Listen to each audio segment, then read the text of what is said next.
I think we all know that Hillary Clinton is a deceitful, slippery, malevolent character. And just how malevolent she is revealed in John Durham's latest indictment. Now, several years ago, I made, of course, the movie Hillary's America, in which I tried to plumb the bottomless depths of Hillary's corruption and deception. Here's a short clip from that film. Take a peek. We've learned the secrets of the Democratic Party. What's her secret?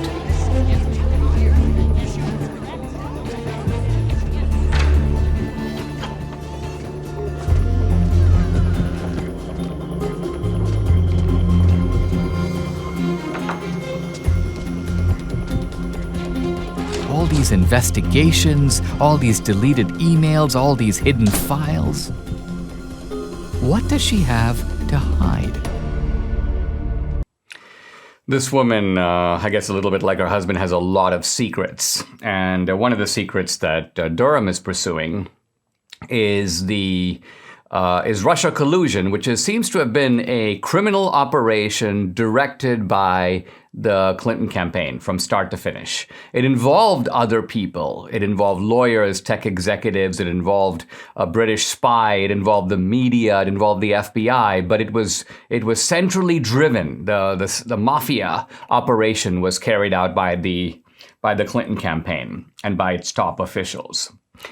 Now, essentially what we see is that Russia collusion was a false narrative. It was put out by the Clinton campaign, a fabrication of the Clinton campaign, who were working intentionally to pin this on Trump, recognizing that they had, you may say, cooperative liars in the deep state, cooperative and or gullible dupes in the media.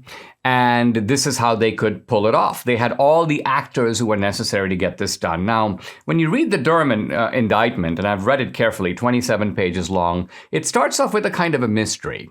The actual charge against Michael Sussman, the Democratic attorney, is very modest, lying to the FBI. Now, that's a felony, but nevertheless, that indictment could have been one paragraph.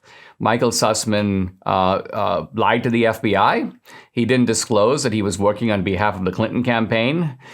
This is a crime, and therefore we are indicting him. End of story. But why the 27 pages? Because as it turns out, when you read the 27 pages, the full indictment, there's a lot more there. It's not just about Michael Sussman. This guy himself is a kind of operative. He's doing someone's bidding. And the interesting questions, and we don't know if Durham will uncover all these stones and push forward with all this, is whose bidding is he doing? I think I know the answer to that. Well, let's pursue the story.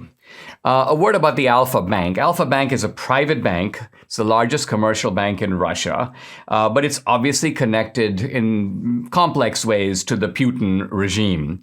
And basically what the Hillary campaign was trying to do is not show, because there aren't any, but manufacture bogus connections between the Alfa Bank and Trump's organization. Try to show that there were all kinds of internet links between the two, and that this was the basis of both should be the basis of both a federal investigation. That's what Sussman was pursuing. Sussman was also trying to get the CIA involved, so the CIA could look into this.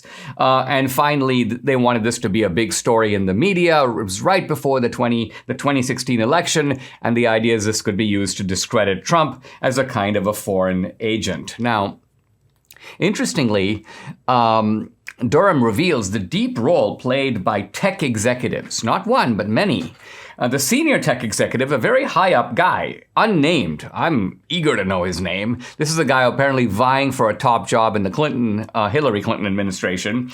And what he does is this guy runs an internet company that apparently has a lot of access, including access to the internet that is not available to others. Why? Because his internet company offers domain name resolution services. And that means that what it does is it contracts itself to companies that are looking to sort of change or modify their domain names. And because it does this, and there's cybersecurity issues involved, the government gives these companies access to a lot of information that is not public. Now, basically, this tech executive said, I'm going to use this information, I'm going to use this access illicitly in order for political purposes. And he rounds up all these other, quote, researchers. Now, the researchers are not entirely dishonest. They begin to look at this, and you can tell from the indictment itself and from their quotes, they're queasy about it. They say things like, this is a red herring. There's nothing here. There's no real connection. And the tech executive who's pushing them basically goes, that doesn't matter. We're not really trying to prove anything here. We're just trying to create a narrative. It's almost like we need bait. So we want you to supply the bait, and these guys obviously are on that guy's payroll. They're eager to please him, so they go along with it. So the point here is the whole story is a setup from the beginning, and the computer scientists are in on it. Now, Alpha Bank, to its credit, has sued these guys. Alpha Bank basically said, and they've commissioned an independent report. I want to read a couple lines from the report because it says that that really what happened was that these computer researchers working for this internet executive, quote, may have artificially created activity, meaning internet activity, to do what? Quote, to make it appear as though a connection existed. Between who? Between Alpha Bank and Trump. So there was no connection. They faked the connection. Now, there's another interesting wrinkle here, and that is that Sussman and his partner, his law partner, Mark Elias, these were the guys, by the way, who hired the company Fusion GPS. You remember the Steele dossier? Remember that whole bogus operation intended to, involving, by the way, the corruption of the FBI itself? Because when the FBI went to the FISA court with the Steele dossier, they did not say this has been largely, if not entirely, funded by the Hillary campaign and by Democratic donors. They never told the judge that. Why? Because if they did, the judge would be more suspicious, perhaps, about granting the FISA permission.